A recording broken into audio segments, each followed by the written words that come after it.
안녕하십니까. 오늘은 4월 21일 수요일입니다. 오늘도 우리 하나님의 말씀과 복된 하루 함께 보내시기를 축복합니다. 오늘 우리에게 주신 하나님 말씀 출애굽기 9장 13절에서 35절입니다. 봉독하겠습니다.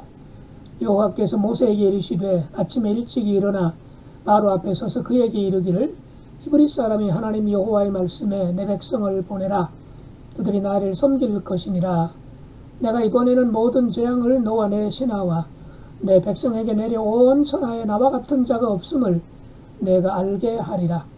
내가 손을 펴서 돌림병으로 너와 내 백성을 쳤더라면 내가 세상에서 끊어졌을 것이나 내가 너를 세웠음은 나의 능력을 내게 보이고 내 이름이 온 천하에 전파되게 하려 하였음이니라. 내가 여전히 내 백성 앞에 교만하여 그들을 보내지 아니하였느냐. 내일 이맘때면 내가 무거운 우박을 내리리니 애굽 나라가 세워진 그날로부터 지금까지 그와 같은 일이 없었더라. 이제 사람을 보내어 내 가축과 내 들에 있는 것을 다 모으라.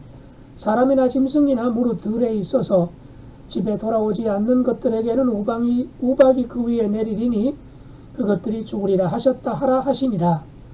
바로의 신하 중에 여호와의 말씀을 두려워하는 자들은 그 종들과 가축을 집으로 피하여 들였으나 여호와의 말씀을 마음에 두지 아니하는 사람은 그의 종들과 가축을 들에 그대로 두었더라.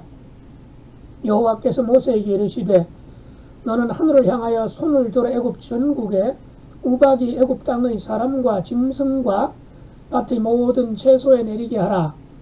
모세가 하늘을 향하여 지팡이를 들매 여호와께서 우레 소리와 우박을 보내시고 불을 내려 땅에 달리게 하시니라.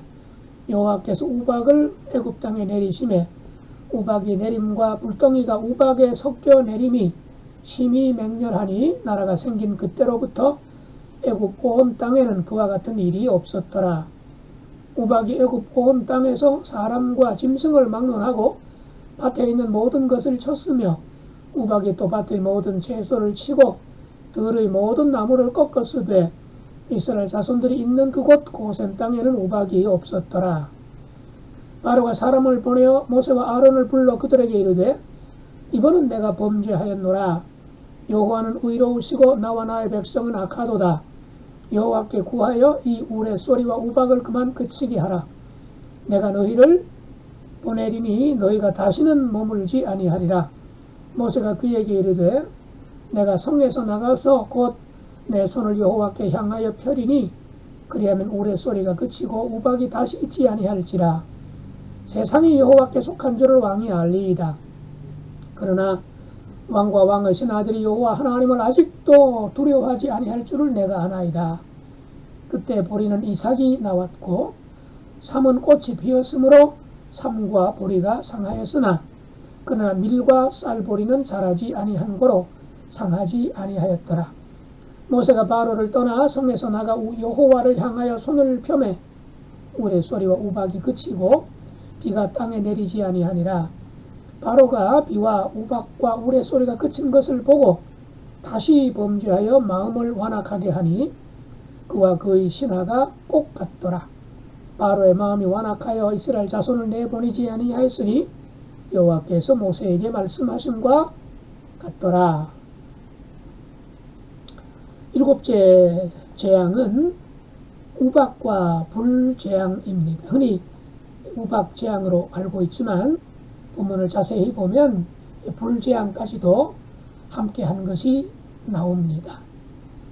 아울러 이제 이 일곱째 재앙에서 처음으로 이제 사람이 죽는 재앙이 시작되는데 하나님은 재앙을 내리시기 전에 그 재앙을 피할 길까지 미리 알려주시는 분으로 본문에 나옵니다. 자, 오늘 본문 속에서 우리 하나님이 어떤 하나님이실까요?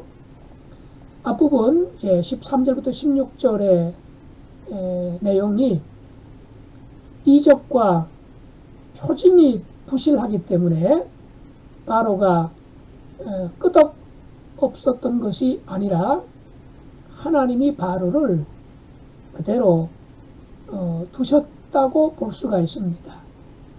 단번에 전염병으로, 아니 단번에 장자의 죽음을 통해서 바로를 그냥 한 방에 끝내 버리실 수도 있으셨겠지요. 그런데 하나님은 바로를 건재하게 하시고 또 애굽이 무너지지 않고 일단은 유지되게 하십니다. 바로의 계속된 불순종이 창조주 하나님의 실제를, 하나님이 얼마나 위대하신 분인가, 얼마나 대단하신 분인가 하는 것을 세상에 드러나게 보이기 위해서 바로의 고집이 재앙과 표징의 매개체가 되게 하신다는 거지요. 그런 점에서 세상의 중심으로 여겨지던 애굽이 히브리 노예들이 믿는 여호와 하나님, 히브리인들의 하나님에게 완전히 초토화 되는 이야기가 온 세상에 널리 퍼지도록 하나님은 그때까지 바로를 건재하게 애굽을 유지되게 해 두셨다고 하는 겁니다. 자, 무슨 의미가 있는 겁니까? 하나님의 침묵과 하나님의 기다림은 결코 그분이 안 계시기 때문이 아니고 하나님의 능력이 부족하거나 하나님이 무능하시기 때문이 아니라는 것을 우리가 꼭 기억해야 되겠습니다. 시냇물은 흐르는 소리가 금방 납니다. 졸졸졸졸 나지요. 그러나 그보다 훨씬 더 많은 양의 물이 흘러가는 강물, 큰 강물, 흐르는 소리가 잘 들리지 않습니다. 그러나 물의 양이나 그리고 물의 힘은 그야말로 소리가 나는 시냇물에 강물이 비할 바가 안 되는 거죠. 내 귀에 들린다고 내 눈에 보인다고 꼭 그게 큰 힘이 있는 것은 아니란 말이죠. 하나님의 침묵, 하나님의 기다림, 오히려 그것이 더 큰 힘을 나타낸다는 사실을 우리가 잊지 말아야 되겠습니다. 그 다음 17절부터 26절 한번 보실까요? 일곱째 재앙, 이 불덩어리로 그리고 우박으로 우박을 내리겠다라고 말씀하시지만 이 일곱째 재앙부터 이제 사람이 그야말로 이제 목숨을 잃게 될 재앙이 되는데 하나님은 처음으로 피할 길까지 미리 알려주십니다. 물론 이스라엘 백성이 살고 있는 고센 지역은 완전히 구별하시죠. 아예 우박이 내리지 않도록 그렇게 하십니다. 반면에 고센 땅 밖의 애굽 제국의 지역에 살고 있는 사람들 하나님이 경고하십니다. 그리고 그 경고를 두려움으로 받아들이고 하나님의 경고에 순종해서 들에 남아있지 않고 집 안으로 피한 애굽 사람들 그리고 그들의 가축들 상처받지 않고 죽지 않고 살려주십니다. 무엇을 말씀합니까? 애굽이기 때문에 재앙을 내리시고 또 이스라엘 민족이기 때문에 재앙을 내리지 않는 단순한 민족성 또는 단순한 혈통 가지고 하나님은 구별의 기준을 삼으시는 분이 아니라는 거지요.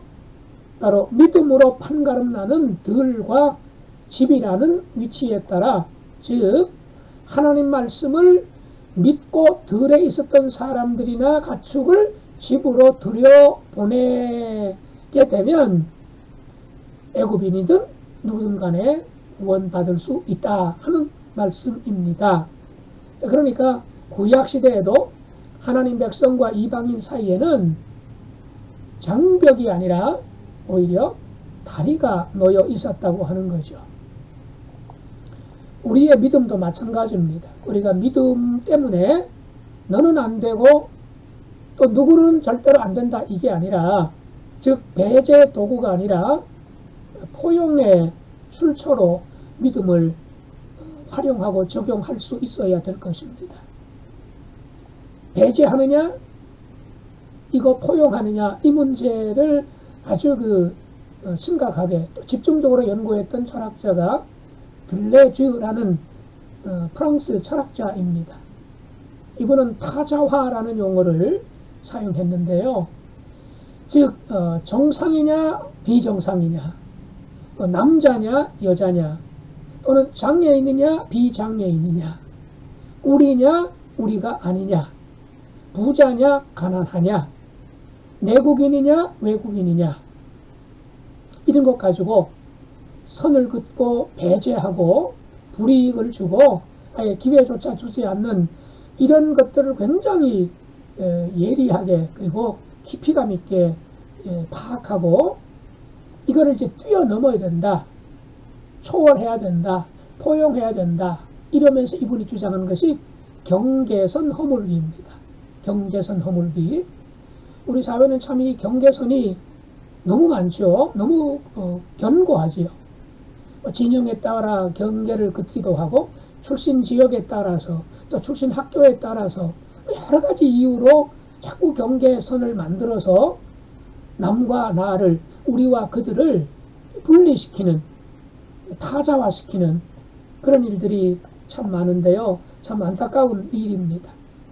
교회는 뭡니까? 타자화하는 공동체가 아니라 타자를 품는, 예수님 보십시오. 타자화된 사마리아 땅을 경계선을 넘어 찾아가시잖아요.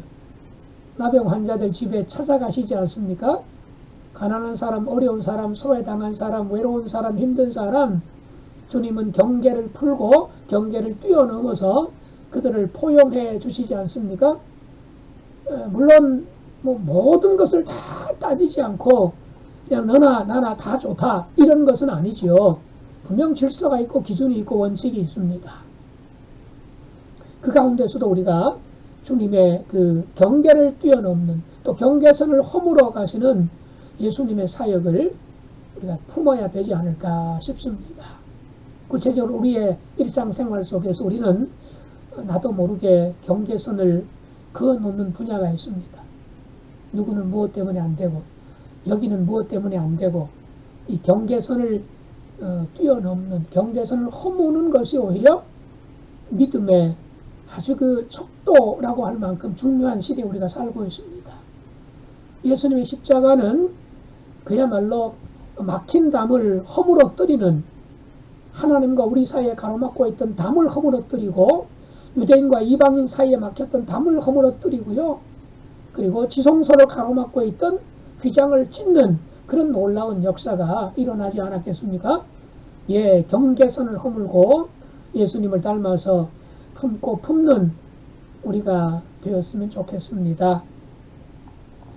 자, 그 다음에 27절, 28절, 그리고 34절, 35절에서 하나님이 우리에게 주시는 교훈은 어떤 것이 있겠습니까? 여기 보면 27절에서 바로가 이렇게 말해요. 바로가 사람을 보내어 모세와 아론을 불러 그들에게 이르되 이번은 내가 범죄하였노라. 자, 그러면 지금까지는 여호와께 범죄 안 했다는 얘기잖아요.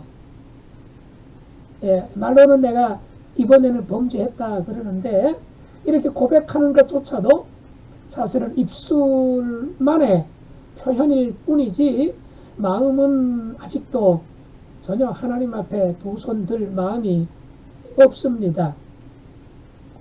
처음으로 자신과 애굽 백성의 죄악을 인정하고 이스라엘 백성들을 보내주겠다고 약속하지만 아니나 다를까 재앙이 사라지자 이번에도 다시 약속을 철회해버리고 맙니다. 파멸을 당하고 때늦은 후회를 하고서야 바로는 꺾이게 되지요. 완고하기 이를 데 없는 바로의 고집입니다. 눈앞에 어려움을 모면하려는 임시 방책으로서의 회개인가, 아니면 소신으로 위장된 고집의 탈을 벗고 진정한 참회인가. 우리도 그럴 때가 있습니다. 입술만의 회개, 어쩌면 회개합니다, 용서해 주세요 라고 말할 때는 약간의 진심도 있을지 모르지만 또다시 얼마 지나지 않으면 원상태대로 돌아가는 일이 얼마나 많은지 모릅니다. 진정한 참회가 정말 필요한 시대, 하나님도 우리의 진정한 참회를 많이 기다리시지 않을까 싶습니다. 마지막 29절부터 33절에서 모세는 하나님을 두려워하지 않고 거짓을 일삼는 바알을 보고도 이제는 낙심하지 않습니다. 앞에서는 하나님을 원망하기도 하고 또 자기 자신의 무능력함 이런 것들 때문에 낙심이 되기도 했습니다만은 이제 모세는 더 이상 이 출애굽을 앞두고 낙심하지 않는 사람으로 믿음이 많이 성장했습니다. 성숙해 갑니다.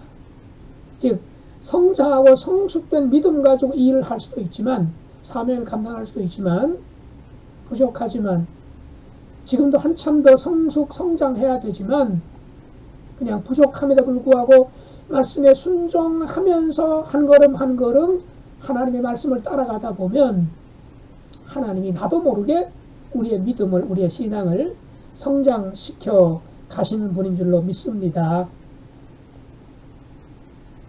우박재앙 속에서도 밀과 쌀보리가 남아있는 모습에서 하나님의 심판이 완료되지 않았음을 깨달는 모세였기에 모세는 낙심하지 않았습니다.